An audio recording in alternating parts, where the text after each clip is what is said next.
माणिक, हे बघ तू काही चुकीचं करत नाहीयेस, पण चिखलात दगड फेकला ना का चिखल आपल्या अंगावर सुद्धा उडतोच ना.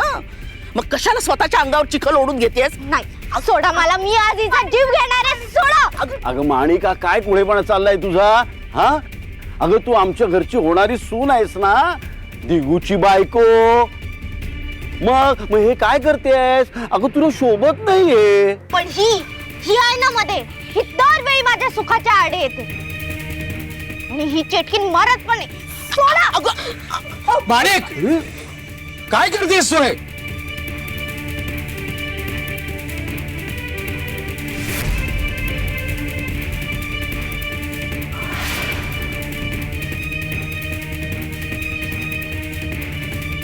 अंबिका, हिला घरी घेऊन जा.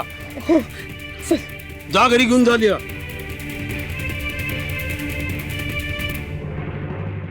मूर्खांनो, अरे अक्कल घाण ठेवलीत का तुम्ही? हिला जीवदान देऊन तुम्ही स्वतःच्या पायावरती धोंडा मारून घेतलाय.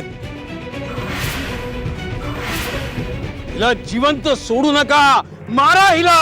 अरे अक्कल काय तुम्हालाच आहे काय? तुमच्या पायाखाली काय जळतंय ते बघा. आधी तुमच्या मुलीला आवरा आणि हा तुमचा शहाणपणा आहे ना तो सोडा. हा जो काय निर्णय आहे जीवदानाचा तो बाबाजींनी घेतलेला आहे आणि बाबाजींचा शब्द हा प्रमाण शब्द आहे आणि आम्ही फक्त बाबाजी आणि जिंगोरबाचे आदेश मानतो, तुमचे नाही. कोण तुम्ही? चला निघा.